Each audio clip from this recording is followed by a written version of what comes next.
Informasi bantuan sosial program Keluarga Harapan di tahun yang baru ini ya. Jadi teman-teman di tahun 2026 ini pemberiannya seperti ini ya. Jadi untuk ibu hamil atau menyusui itu per 3 bulan dapatnya 750 dan juga per tahunnya 3 juta maksimal 2 kali kehamilan. Kemudian ada untuk anak usia dini, kemudian SD, SMP, SMA ini semuanya ada tabelnya di sini ya. Sampai dengan untuk penyandang disabilitas berat itu sampai dengan 2,4 juta per tahunnya ataupun 600.000 per 3 bulannya. Teman-teman bisa baca di sini, dihentikan video ini boleh ya untuk dilihat dulu ya. Nah, teman-teman untuk PKH 2026 itu adalah bantuan sosial bersyarat dari pemerintah untuk keluarga miskin, tujuannya untuk meningkatkan kesehatan, kemudian pendidikan dan juga kesejahteraan sosial. Nah, penyalurannya yaitu menggunakan bank himbara ataupun juga melalui kantor pos.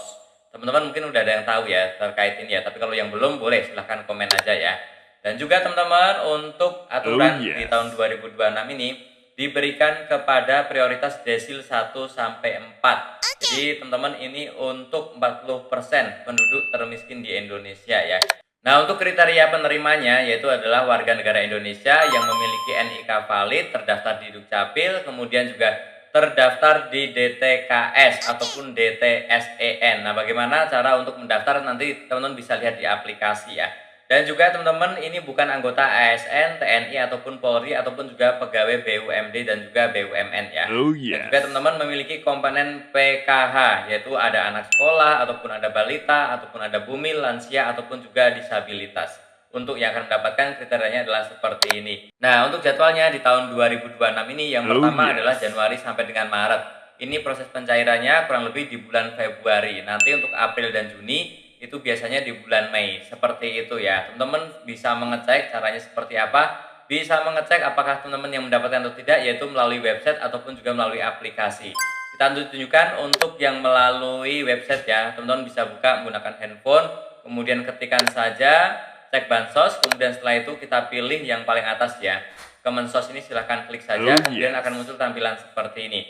Nah, silahkan masukkan untuk provinsi, kota, kecamatan, desa, dan juga nama penerima manfaatnya ya. Teman-teman silahkan masukkan nama sesuai KTP, ini nama kepala keluarganya. Silahkan masukkan, kemudian masukkan kode huruf dan langsung klik cari data. Nah, biasanya langsung akan muncul di situ nih. Apakah mendapatkan atau tidak, apakah prosesnya sampai mana juga akan kelihatan di situ ya. Yang kedua, teman-teman bisa install aplikasi cek bansos ya di Play Store, kemudian silahkan dibuka saja.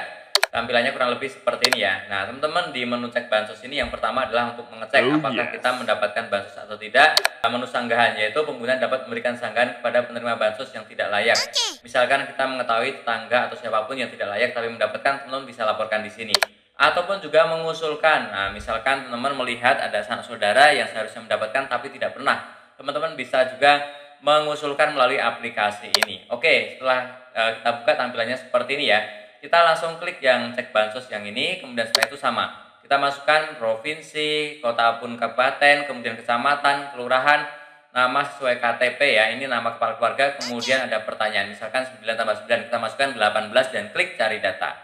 Nah, maka disitu langsung akan muncul ya, apakah kita mendapatkan atau tidak, kemudian prosesnya sudah sampai mana akan kelihatan di situ. Oke, teman-teman, untuk selanjutnya adalah kenapa bantuan bisa berhenti. Nah, teman-teman mungkin ada yang tahun lalu dapat kok sekarang enggak. Nah, teman-teman bisa aja berhenti itu karena memang sudah tidak memenuhi. Misalkan karena anaknya sudah lulus SMA ataupun teman-teman yang tadinya punya balita, punya lansia sekarang sudah tidak ada lagi di rumah ya. Ataupun teman-teman yang misalkan KTP-nya bermasalah jadi di Dukcapil itu tidak ada lagi datanya. Nah, itu juga bisa mengakibatkan bantuan ini terhenti. Kalau ada masalah seperti ini langsung hubungi Dukcapil saja ya.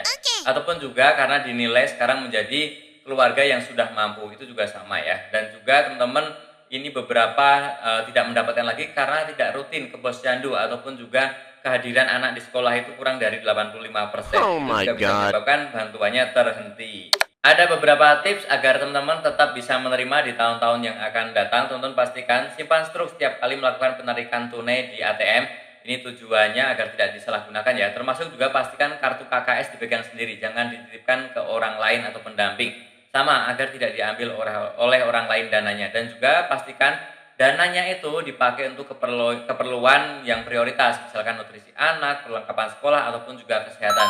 Jangan sampai dipakai untuk yang tidak perlu, nanti ketahuan tetangga atau apapun bisa dilaporkan, maka menyebabkan kita tidak menerima bantuannya lagi. Oke, seperti itu ya informasi kali ini seputar bantuan PKH ini. Yang masih bingung boleh silahkan komen saja. Saya doakan teman-teman prosesnya lancar, dananya segera dapat diterima ya.